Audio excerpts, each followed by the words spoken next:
Welcome to Footy Kickin Good. We've got a packed couch here today. My name's Jamie. We are going through the Essendon Football Club.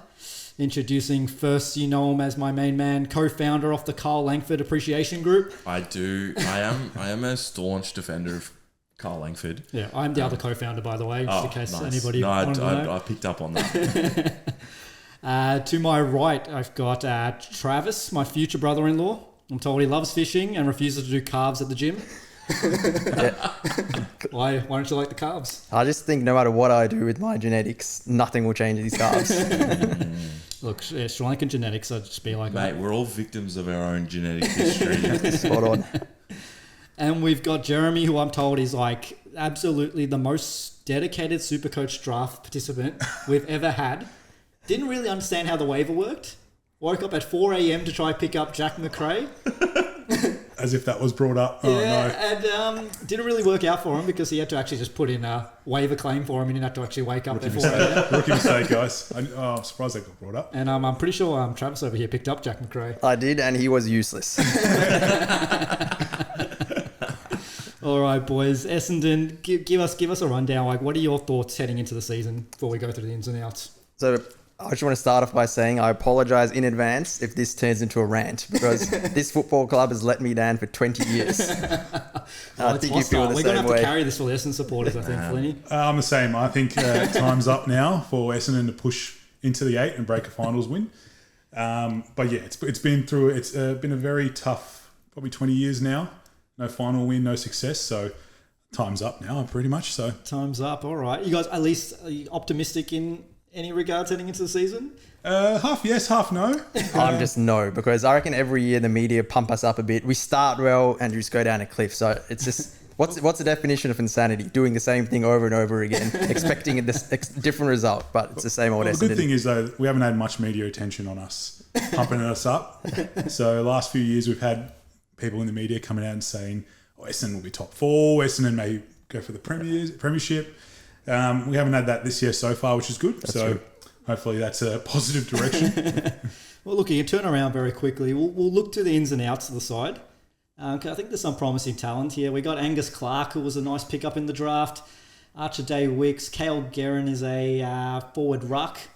Isaac Kako, am I pronouncing that right? No, I actually made a call to a friend who knows him before this, and he told me it's Keiko. Keiko, there we go. Keiko, Jaden Nguyen, who's Flinny's new favourite player. Mate, I was on the Nguyen bandwagon before anyone. I'm not even joking. I watched him in the Coates League, and I'm like, why is no one talking about my boy? But yeah, he it's good to see. It's good to see. I think a bit of an injury cloud, so maybe he might take some time before he debuts. On the outs, Kane Baldwin, who I think is still training as an SSP pickup. I saw some of this guy's highlights during the preseason last year. I thought he was going to be a phenomenal defender last year, but he got injured. Yeah. So I'm hoping he gets another shot at it because I think he's actually very underrated. Dyson Heppel, big name out. How do you boys feel about Dyson Heppel going out? Do you think it's the right time for him to call it? Would you like him to stay a little bit longer? Look, he started the peak towards the end of the season, Dyson Heppel. But with the youngsters we got back in defence, I'm hoping that with him going, hopefully we can make some room for those young guys coming in. Yeah. So, funnily enough, your sister is obsessed with Dyson Heppel and her partner. All I see, because she follows them on Instagram, is him and his partner playing with their dogs. So I think he clocked off last year. So he had a few good games, but I love Heppel, who's a loyal club member. I think his time's up. Am I right in saying that they didn't give him a farewell game? Oh, yes. In Melbourne, Very correct? harsh. Yeah. Was that? I felt like the fans were like a bit like up in, because weren't they mathematically still able to make finals? Yeah, but it was very hard, and I don't think we were ever going to make finals. Yeah. So they easily could have. Like, don't you think having your leader, a guy that's meant so much to the club, don't you think it's like inspiring to have a farewell game? Yeah. It pumps up the team a little bit. Lifts up the boys. Yeah. I just thought that was poor. Like, you got to farewell your champions. I agree. Especially him. I don't think he would have been outside of that best playing as a 23 sub. necessarily. Yeah. Yeah. 100%. A lot of the decisions made by Essendon been poor. Has anything been good? All right. Also, what have we got leaving? Nick Hind delisted. Jake Kelly. Stringer's the big one. Yeah, Jake Kelly retired. Jake Stringer out. How do you guys feel about that with the Jake Stringer situation? So I'll be honest. I always thought he was selfish, and I just look at him. I play team sport. I just look at him as a guy who's all me. Okay. So I honestly think better for the culture. And if it wasn't his contract year, he wasn't really doing enough for what he was brought over to do. Yeah, agreed. I think he had a good year last year, but unfortunately, the years before that reflected his overall performance. It was just a me sort of thing. Look, he kicked the most goals for Essendon. Correct me if I'm wrong, but that's where the likes of Caddy and hopefully Langford, Peter Wright, share the load there. So hopefully this year we can see some more goals coming through. And I will just say, I guarantee you he will kick 60 goals for UWS and 5 against us. Guarantee. Win the Coleman. Yeah. He will be best on ground against us. We'll get 3 votes as well. And the other guarantee is he'll show up like round 1 with like 6-pack abs. Like, it'll be like the first time he'll ever be like absolutely fit as anything. 100%. All right, let's move on to our first topic. So, look, Essendon pushed for more youth this year. So I feel like last year they weren't really big on it until Nate Caddy came into the side halfway through the year. And then I think Archie Roberts towards the back half as well.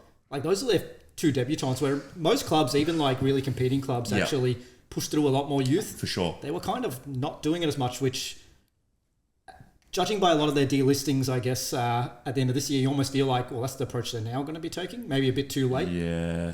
If you feel. I don't know how you guys feel. I mean, I look at Elijah Sardis, 11 games in 2 years. Nate Caddy, 10 games last year. Archie Roberts, 4 games last year. I think they're all capable of being in the best 22 for the Bombers.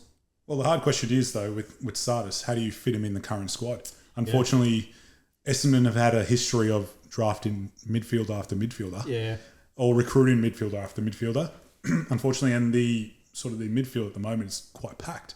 Yeah. Everyone's trying to go for their spot, and Sardis is going to compete with Hobbs, compete with Shield. It's pretty tough for him, and unfortunately, he's drawn interest from other clubs. Yeah. And being I believe, correct me if I'm wrong, fifth pick in the draft. Yeah, he's in that.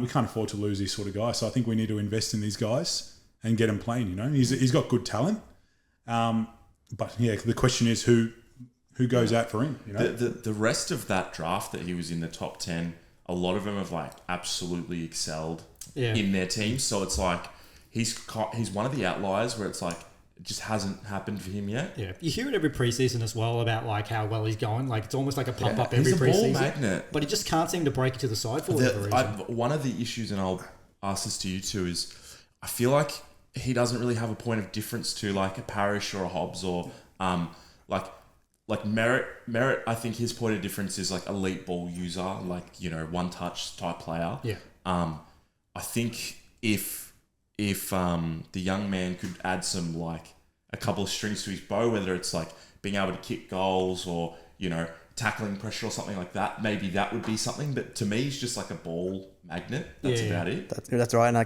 don't want to harp on Merritt because you touched the one guy that I just love. That guy can do anything.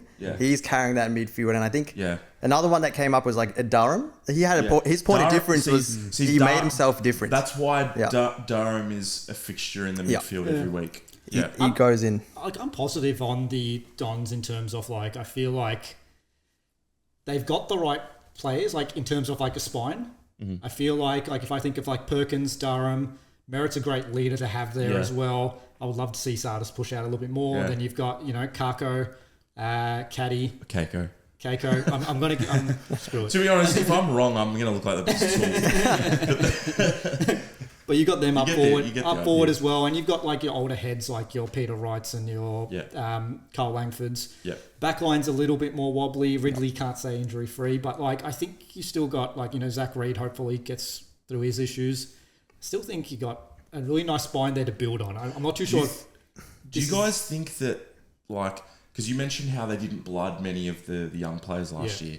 Do you think that's because Brad Scott's like, I feel like his immediate goal is make finals, win a final. Yeah. And that's like, I feel like they're not really even pushing to win the flag. It's more just like tick off the first thing and then we can go from there. Because last year, it struck me as a team that was like, we just want to make the finals. Like, we're not really thinking that far ahead. Yeah. You know what? It could be. I mean, our next topic is the finals drought that Essendon's had. It's really that monkey on the back. And it's almost maybe, really stuck in the psyche of all Essendon fans, Essendon the club, everything. It's everything, like the from the players to the coaches to the fans. Yeah. I feel You almost probably feel like a bit like the butt of the joke kind of thing. Well, something like that. Richmond in 2017, that they hadn't won a final since 2001. Yeah. And when they won that first final was against Geelong, they ended up going on to win the flag. So I think Essendon's almost in the same position where it's like they just got to get that monkey off their back. Yeah. What do you guys think of Brad Scott as the coach? You happy with him? You think? Very experienced. Yeah. Is he the right man for the job? We've just got to wait and see. I think it's still early days. But I think it's key. Look, as an Essendon supporter, we're going to be expecting a mid-ladder finish. Yeah. We got too many youngsters that have potential. Yeah. We need to get them in there. If it's going to cost us games, unfortunately, it is what it is. We need to get them in there. Yeah. Get the experience. 100%. Would you like Essendon to take the approach, I guess, that like a Hawthorn and North Melbourne have sort of taken with like the youth mentality? I 100% agree. Like people like Dylan Shield, I'm seeing things in the preseason. He's been moved to halfback. I think that's just an absolute waste. I found him an absolute butcher off the ball in the middle. Yeah. How is he going to distribute off halfback? I think that's the type of play we need to make tough calls on. Play him in the twos for his last contract year. Brad Scott does do this often. He does put players in positions that they don't usually play. Like Peter Wright, for example, had a run in the ruck last year. Unfortunately, because Draper was injured, we were low on ruck stock. But, we need these guys up forward. Yep. Peter Wright's paid to kick goals. One of my criticisms of Essendon has been over the last few years is I feel like there's not really many good ball users. Like Merritt obviously is the standout, but you look at most teams have elite kicks off the halfback. Essendon don't really have that, but that's why I think Archie Roberts is a guy worth investing in because he's got a beautiful left foot. Like you can go somewhere with him. Whereas, as you said, like a guy like Dylan Shield, I feel like that's just a move backwards, or a lateral move. 100%. I feel like they've nailed some great picks, to be honest with you, Essendon. They've just been unlucky with some injuries. Yeah, that's true as well. Yeah. Archie Perkins looked great last year before getting injured as well. And I feel like that kind of derailed his whole season as well. Yeah. Well, actually, I'll probably save a couple of names because I think I've got some for breakout and underrated. So we'll save that. But let's talk about the young players because we've also already mentioned a couple. But who do you think is going to break out? Like, who do you think needs to break out? Needs to break out. Yeah. Not Who will. needs to break out? Can I bring up Nick Martin? Do you think he's got another level to go?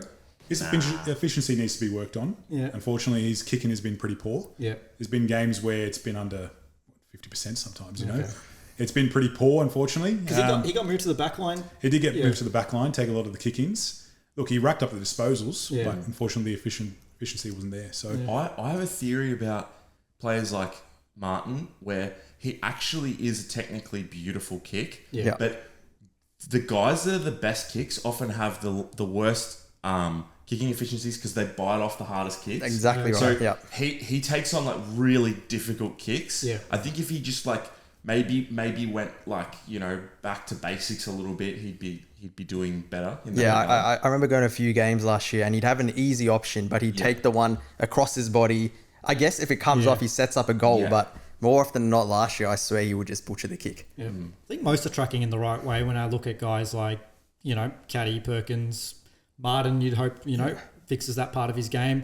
The other one, Jai Caldwell. Sorry. I feel like if he can just really just take that next step and be elite and stay on the park as well. Last year or the year before was probably his best year. I think last year was a great year. Standout, But can I just say again, like, how do you fit him into the midfield? Last year, even for parts, he was starting at a high half forward. Honestly, well, if I'm doing a midfield and I'm going the whole youth-based policy, I'm probably keeping Merritt in there just for that senior. Yeah, Merritt is just a starting. Best players around the ball. Keep him around there. Was Durham playing a lot of centre bounce centres? Yeah, I'll probably put Durham in there. And I'd probably rotate the next one between Caldwell. I'm going to screw it. I know it's one of the two. Perkins. And I would even throw in like Caddy and Carco. Wait, can I just call that? I think you're missing a big one. Parrish.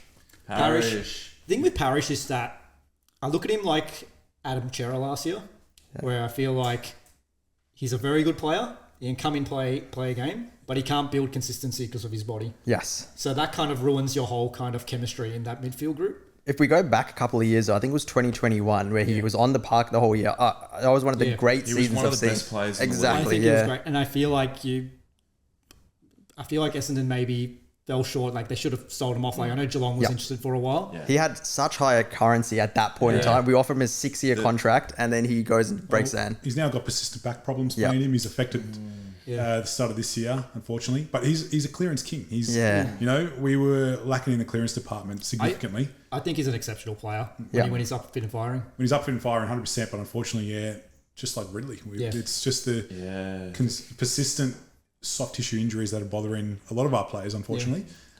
Where do you guys see Ben Hobbs at? He's one that I think probably needs to have a breakout year as well. I thought there was one season, it might have been his first season, I really liked what I saw out of him. Thought he would develop really nicely, and he sort of just stagnated a bit. Yeah, I agree. There was a couple of games when I was watching it, I was like, this guy's just a bull. Like he looked like a similar player to Durham is now. But again, I know we keep harping on it, but we have to talk about how too many midfielders playing them out of position, they're not going to get games. He can't fit in the midfield. He's just unlucky. I would say he's unlucky. I reckon he'd start in a lot of other clubs in the midfield. I think maybe the issue is just what Essendon's doing with the development of their players. Because you look at Sardis and Hobbs and their high draft picks, and they couldn't really get running.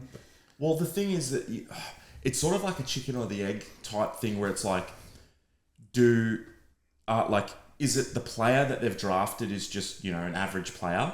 Or is it that they can't get the best out of the talent? Like, if Ben Hobbs was drafted to Geelong, do we think he would be well ahead of where he's at now? Like, that's the debate. Yeah. And you'll never know. That's the thing.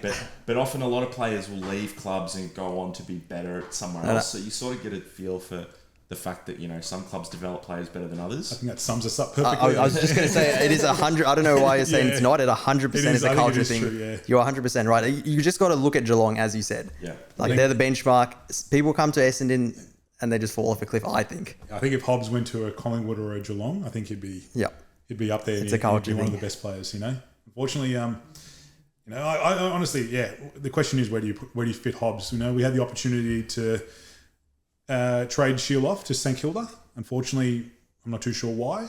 The club wasn't happy with their deal. I think it was a very generous offer from St Kilda, and we definitely should have done that. But unfortunately, we decided to stick with him. He's now I think he's 31, 32. Yeah. That age wouldn't be retirements in the next few years. We should have got rid of him and put Hobbs or Satsis in there. So one of the things that concerns me with Brad Scott, and he did this at North Melbourne, is he's very much like inclined to pick like experience, and we saw what happened to North's list when like they had Jared Waite and Del Santo and all these guys coming through playing, and they were one of the oldest lists. They didn't get to a grand final, and then they had to start from scratch. And I'm concerned with that sort of, because it almost strikes me as a coach that's coaching for his own career to have a job. Yeah. You know what I mean? Like, I feel like if he was to have a season where he completely bottomed out to play the kids, he'd feel pressure to keep his job. Yeah. It's affecting him now still, isn't it? Yeah. Good point. 100%. Look, I'm one of the very few, I think, who was on when they were looking for the new coach and Kevin Sheedy came in and floated James Hurd's name. I was like, I loved James Hurd as a coach. I know he's had the whole, scandal behind him, but I always thought James had the team going in the right direction. For sure. Yeah. So the one thing I'll be positive about Essendon is the James Hurd era. Yeah. And I think all Essendon supporters, you can agree, Jay, if you want, but the rose-coloured glasses, just because of how good he was as a player. Yeah. You might be similar with Sam Mitchell coming on as a coach. Yeah. I think he did nothing wrong. Obviously, there's all the facts that come out. He's done something wrong, but I would love to see James Hurd come back. I just think it would bring back fans as well, because they worshipped that man in that era. Sorry, you go. Oh, sorry. And you're also forgetting, we had the support of Bomber Thompson as well. Yeah. As an assistant coach. Spot on. How much experience he brought to the table. Yeah. So that was honestly like Essendon were building in a similar way at that time to like a Richmond or Melbourne. They were definitely going up trajectory, and that just completely obliterated the joint. I think they need a little bit of that. Like you talked about Sam Mitchell at Hawthorn and those like favourite sons coming back. Yeah. I feel like Essendon maybe need a little bit of that just to inspire. Lloyd for goal kicking. Yeah. Just try bring back the history. Sorry, you go, Flynn. If you guys, so I was just thinking out loud. So if a guy like Ken Hinkley became available, would you consider him for the Essendon job? Like, would you be interested in a guy like that, considering his record with making finals? Like he's. I don't. I find him. I could be wrong. I find him in a similar boat to Brad Scott. Experienced coach. Sorry, coming back into a club. I don't know how much he can do at Essendon. I obviously I loved, as you were saying, Lordo and James Heard. That would be my my fix at the moment. I would say.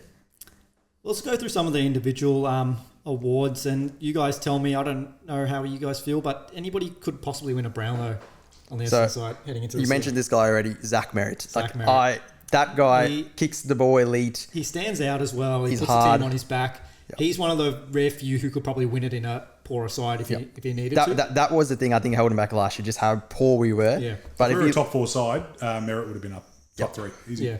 You know, 100% Zach Merritt, Brownlow. Yep. I could see it happening. Yeah. Just depends on the team performance. Someone like Parrish, you would think could be a Brownlow, but I just don't think he impacts games. Even if he has a great game, he won't impact or get as much thing as like a Merritt. Yeah. No, definitely. Coleman, anybody?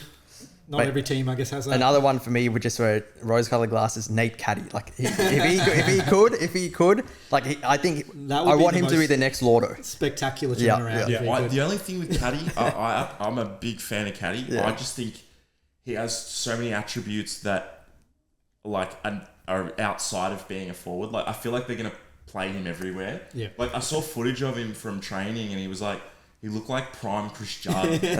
like he was like blind turning, and like I was like, oh, this guy could be a midfielder. Yeah. What do you think with Caddy? Do you think he should end up in the midfield, or do you want to see him as a permanent forward? How tall is he? He's probably around Paddy Cripps height, I reckon. Yeah. Something like that. Look, we need to, as an Essendon, here's your position, and you need to stay there. We're going to stop testing in the waters, we know. And the thing with Brad Scott, unfortunately, he might end up in half-back flank. Yeah. You know, which is a thing. No, we don't. For this guy to develop and become, hopefully, a future Lordo, we need him at centre-half forward. He's so good in the air as well. Oh, 100%. You know what I mean? You just want to see him flying for him. Moves very well. He'll take Mark of the Year one year, I reckon. He's also got like a spunk to him. Like he's just like he's got that like There was a quote, and it was something like, I know I had the peroxide hair. Colour I wear the boots. fluoro boots. Like, I just saw that. Like, give it to me all you want. I'm ready to take it, basically. The other thing I really like is the fact that him and Keiko are like really close mates. And I think that chemistry, considering one's a key forward, one's a crumbing forward, I think they're going to really develop a nice chemistry together. I'll just touch on that quickly. Like, we thought Gresham would come and play that role really well, and he didn't. So if Keiko and as you said, Caddy can do it, it'll be great to see. Keiko, in my opinion, was by far the best crumbing small forward in the draft. I thought if he wasn't tied to an academy, he probably would have gone in the top 10. Everybody said with Keiko as well, he was better than Nick Watson. He is better than Nick Watson. That's a massive call. That's a huge call. Some of his highlights are like unbelievable. Yeah. So I think, look, I hope Brad Scott doesn't coach like some of his flair out of him. I think just give him a run of games and let him do his thing. And I think the fans will be, even if he struggles, I think the fans will still be on board. I feel like those two, Caddy and Kako, am I saying it right? I think I've stuffed it up now as well. I think about it too much. Anyway, it'll be easier once the commentators start saying exactly, his name. Yeah. But I think with both of them, I think they've got enough flair between them that I feel like it'll bring Essendon supporters to the footy just to watch them. Yeah. We had Padge, who is a big Richmond supporter, come on, and he talked about how during their down years, they would come to the footy to watch Matthew Richardson, Jack Rewalt kick bags. Just to, like, even if you didn't think you were going to win, like, it's seeing young players do well is like worth the admission fee. Yeah. And something about big forwards kicking bags, it just doesn't happen enough, like compared to when we were younger. Yeah. It's Caddy, changed. you can imagine Caddy with that Wayne Carey strike. If he gets going and starts kicking bags, grows his confidence. I want to see some Hawthorn like celebrations out of him as well. Yeah, I think my prediction, I reckon we're going to see a choreographed Selly with Keiko and Caddy. I can totally see one that's been rehearsed. Like Don Ball. Yeah. Don Ball. All right, let's quickly run through any All-Australian noms do we think out of that? Don't want to keep Merritt's always top of the list. Anyone left field, do you think? I think Durham could do it. I think Durham could do it. Yeah. Well, Caldwell could push up there as well if he has another standout. Yep. Just hopefully he's played in the correct position. Ben McKay should be in it, considering how much we're paying him. He should at least be able to lock him down. He should be captain. Exactly. Well, he was the highest paid footballer. And there was a stat that came out last year. He lost the most one-on-one contests as a key defender. So I'm not sure what we're paying. He that's was an something we interesting liked. pickup. I know the Hawks are really high on him, and I'm kind of big glad. It's worked out really well for you now. Yeah. Sometimes it just falls that way. I'll tell you, it's worked out well for North Melbourne. Yeah. Who'd they get? Zane Dursmale, was it? Out of that Doesn't one? matter. They lost him. That was all that mattered. All right, we're going to play the Who Would You Rather game, Essendon edition. So this is going to be for you two. I'm going to give you 2 players, and you're going to tell me who would you rather. So there's no real criteria. You guys kind of choose the criteria on how you choose these guys. But let's go Cale Hooker or Michael Hurley. Oh, very tough. Michael Hurley. He was an absolute beast back in defence. I think Hurley, just that swingman ability, don't know what you're going to get from him. Cale Hooker went through a phase where he was kicking like match-winning goals. Yeah. He was, This is the thing. He just ended up forward. The man bun Cale Hooker was a different beast. All I can picture is Buddy Franklin running down the wing. That's all, when you say Cale Hooker, that's all I remember him for. Poor He'll be Hooker. remembered for that forever. He was out of breath doing that. He still went the whole way. He did. He did not Yeah, give Yeah. respect it. credit. I would have just pulled like a fake injury just to avoid the embarrassment. All right, guys, be careful with the next name because me and Flynn might be sensitive. But Michael Hurley or Carl Langford? I think you said you appreciate that guy so much. Now I do. I was sus of him going forward at the start, but literally to kick 40 goals in a season as a forward, 14. 50. you kick 50. There you go. Yeah. Like to do that in an Essendon forward line too, when we lose every game after round 12. Plus great he's got effort. a nice mo. Yeah. He's a good-looking guy. He is. He's a handsome man. I was questioning his future Yeah. at the start. Yeah. You know, but yeah, like Travis said, he's had a ripping last year, 40 plus goals or 50 plus goals. What Essendon needed in a losing side, him or Hurley, I don't know. You didn't. I'm going Langford. I'm going Langford now. I Yeah. think Hurley still. He just had an all-round approach. Mate, just to, We've got to be a tiebreaker. Tiebreaker. I feel like We're going Langford. I'm sorry, boys. It's Carl Langford. Good. Carl Langford or Andy McGrath? For me, this is harsh. I find Andy McGrath so irritating to watch. It's like, as a number 1 draft pick, Do you you're guys playing on the like? Do you guys halfback. like any players on Essendon?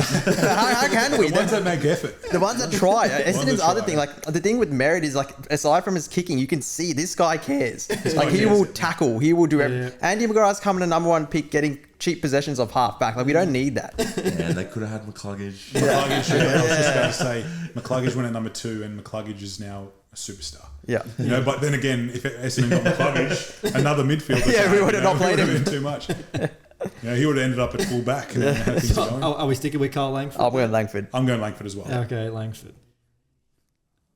Carl Langford or Darcy Parish? Oh, good one. I'll go.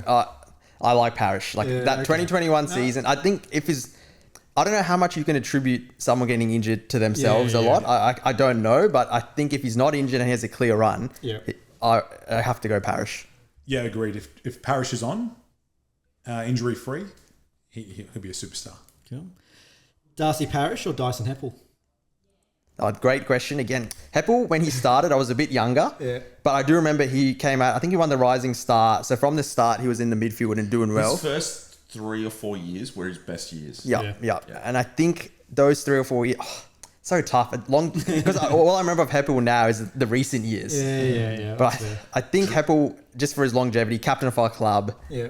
and all around good guy, good hair. Dreadlocked Heppel was Yeah. like Yeah, he that was different. elite. He was That great. Cut his hair and That was he's- ultimate form. Yeah. Heppel.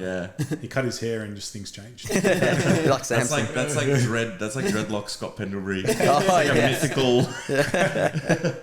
I have to disagree. I think Parrish, you know, like he can turn a game around on his head, you know. Yeah. I just still can't get over the Anzac Day. That's etched into my memory too. Yeah. What, 40 plus goal, Yeah. just dominated, you know. But Heppel, yeah, he was a superstar. But what you know. about Jay? What about longevity? Like, how long has Parrish done it for compared to? Yeah, Heppel? unfortunately, Parrish is injury affected. But like you said, you can't. Can't control. You know, if yeah. Parrish was injury free and just continuing to be an inside bull, you know, I'll judge it on that. So I think Parrish. As a Pies fan, there's always like 2 opposition players that are always a lock for 40 against us. Yeah. Tom Mitchell when he was at Hawthorn. Yeah. And Parrish on Anzac Day. Yeah. Always says. Dude, every time we come up against him, I'd be like, this guy, no one is showing him any attention. Like, he just run and have But his own sometimes, ball. but you can attribute to the fact that he's not the best ball user. No, like he's if not. Merritt gets 40, he's cutting you you're- apart. you're You're cooked. Parrish gets 40. Sometimes you won't even notice. It's not efficient, but yeah. Yeah. Are you the tiebreaker here, Flynn? Oh, who are the options? Parrish or Heppel? Heppel. Heppel gets the tiebreaker. Dyson Heppel or Jobe Watson? Ah, come on. Oh, Watson. yeah, I think that's just straight Yeah, Watson. Watson Don't by have, don't, yeah, don't have to discuss that. Yeah. Here we go. Jobe Watson or Zach Merritt? Let's go. That is extremely tough. Oh, for me, no, I think for me it's not as hard. I just think Merritt's X factor of that ball use. Again, not Watson was better than Parrish, but he was similar in the sense that bit slow, not the best ball user. Yeah. Merritt chases. Merritt kicks like a star. Kicks goals. He gets tagged. He can burst through tags. Yeah. You can tell. I just love Merritt. Yeah, Merritt. Watson was a better captain though. Watson showed. Is it though? Like the way I don't know about this. I reckon the way Merritt leads now in a team that's not trying, you can tell that guy is the captain. Honest, as I'll be the tiebreaker here. I think I'm a huge fan of Zach Merritt, but Watson was different. Like, he was like an inspiring, Yeah, exactly. like lead by example player. Like, And people fed off him. And honestly, like, he's similar to like a Paddy Cripps. Like, he just had this like aura to him when he was playing well. Like, and son of a legend as well. Yeah. Like, Yeah. that goes in his favour. All right, so Jobe Watson then wins the tiebreaker. Jobe Watson or Matthew Lloyd? That is that. It's getting Lauder, tough now. Lauder is king. Lauder, growing Jay, you would agree that we're the same age. We were in primary school together.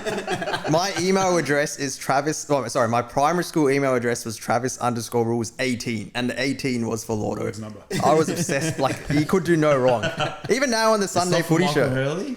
No. It's not for Hurley. Even now on the Sunday Footy show, I think he's just the funniest guy. he's a good I guy. love Lloyd, Lloyd's yeah. personality. He's so Quality. funny. No, I agree. I think Lloyd, that era that he played in, every single player had heart. You know. Yeah. Yeah. So, So we're going Lloyd? go Lloyd. Yeah. All right, Lloyd. Last one. Matthew Lloyd or Dustin Fletcher? You're forgetting someone. Who have I missed? The one you brought up as potential coach, I think. Oh, yeah, I did. Third, yeah. Yeah. That would have been harder. You know why I left that out? Because I thought you boys were younger. I didn't know. I looked at the years and I didn't know if you actually watched him play. I'm making an executive well, decision. Lloyd or Hurd. Yeah, let's go. that is a much harder Yes, question. yes. Because I would have gone Lloyd over Fletcher like that. Yeah, But I would've- Okay. I knew that would be the case. Jay, you want to Lloyd go? or I Hurd? think James Hurd. Yeah. Yeah. All right, James Hurd Hurd comes from the clouds. Hurd is the greatest Essendon player ever. agreed. And I haven't seen all of them, but I'm saying that out loud. He's like clearly over Matthew Lloyd. No, not clear, but I think Really? Now, you guys are a bit younger. Hurd had a patch from probably the late 90s to like 2000. Oh, you're way too young for that, yeah. Yeah. 2004, where he was like a joke. Yeah. He's such a In a good way? talent. In a good way. Like the guy was just like class. Yeah. He won. I think how many Anzac Day medals he won? I think he won 5 or something. He's just like he's just a beast. Norm right. Smith medalist. Come on. Well, there you go. James Hurd wins. And to wrap up our Essendon episode, let's go through any breakout or underrated stars that you think you might have. So, underrated stars, I don't know how underrated he is now, but Durham was the one. I don't think he's competition recognised, but among Essendon, he's definitely getting I recognised. agree. He's probably not like a household name for Yeah. every footy supporter. But he's got that, as I think Flynn was saying, that little bit of X factor where like he can burst through a pack, get the ball, win it for you, send it our way. Yeah.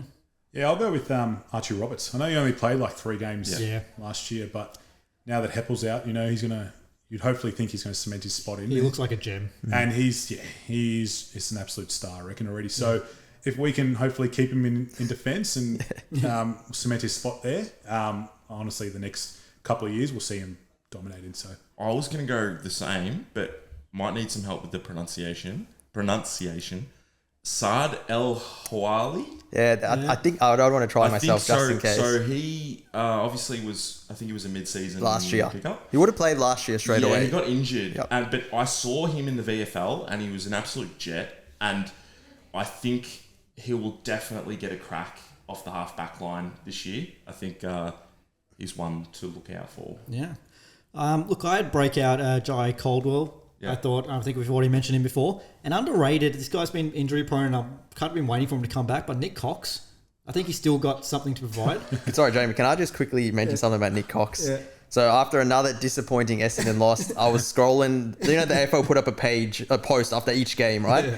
So I always read those comments because I just want to feel the hurt like everyone else. Like I need to be around people who feel it. Too. Yeah, so I'm scrolling down, and you know how your friends' comments always appear first? Yes. Yeah. So I click it, and I've seen Jeremy Neuer, the guy on my right, has commented. He's a paragraph. It's a paragraph, right? And he's obliterated all the players currently playing in that game, given a reason for each. Gets to the bottom, and he's like, I can't actually say exactly what he said, but it was along the lines of, Nick Cox wasn't even playing, but that skinny guy is absolutely useless. He's berated a guy who's not even playing. No offense to Nick Cox, but coming from a passionate Essendon supporter, and a lot of the Essendon supporters would agree, unfortunately, just frustration over the last 20 years. His first few games was like breakout, thinking this guy's a 200-centimetre guy who's going to run the wings, but just his hasn't first kicked year on. was good. Yeah. The COVID year was good. He dominated. But he was a top 10 draft pick. Yeah. I think he went 8 or 9. And unfortunately, we haven't seen much sort of development. Honestly, I reckon these blokes, the quote unquote unicorns, are for the bin. Yeah. Every team that has a unicorn, they're supposed to be good at everything and they're good at nothing. I remember his first year. It's all like, both, he kicks off both feet. He's 200 centimeters. He's fast. He can run all day. It's like, but like, when are we going to see him play a good game? Wouldn't you rather just like have a 200 centimeter guy that wasn't a good athlete but could take marks? Look, I just remember his first year very vividly. He was great. He was great. Yeah. And I just feel like he showed that he could play. Yeah. And whether he can just get his body right, maybe he can string through, just be something on that wing or something like that. Yeah. But I don't know. I don't know who you boys like on this team. Zach Merritt. I'm hoping guys people agree, but I think it's Nick Cox is probably under a bit of pressure this year. To perform. Yeah. I think there's a few under pressure. Yeah. I'll throw in another name see if you boys agree. I think Peter Wright as well. He won a best and fairest 2 years ago, and then the last 2 years is. I don't know what he's really doing. He got suspended for that bump as well. Yeah, that's true. And he got injured a couple times as well. Yeah. See how he goes this year. I think that wraps it up. Hopefully, it's going to be a positive season for Essendon supporters. We'll see hopefully some improvement in some key areas. I'm guessing you boys don't think they're possibly a top 8 side this year at least?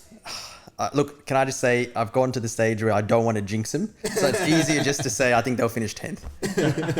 Unfortunately, I agree. And I think they need to use all their youngsters, cement their spots in. But that's going to result in us coming outside the 8. So I believe probably between 10 and 14th. If you guys were to make the finals and win just a elimination final, let's say, would you guys celebrate that like it was a premiership? 100. We have to. We have nothing to celebrate. But would you gloat, or would it be more just like it's not? I'll be decorating my room with all Essendon stuff. No, we need to see some big Essendon moments to get the fans up and going. The competition is better when Essendon and Carlton are doing well. Yeah. Victoria's just... Footy just feels more alive when they're doing well. Just feel a buzz in Melbourne, don't you? Yeah. No, definitely. That wraps up our Essendon episode. Thank you guys for tuning in. And thank you for the boys. Thanks for having us. Thanks, Adam. It's a great time. Cheers. Cheers, guys. Cheers. Catch you, boys.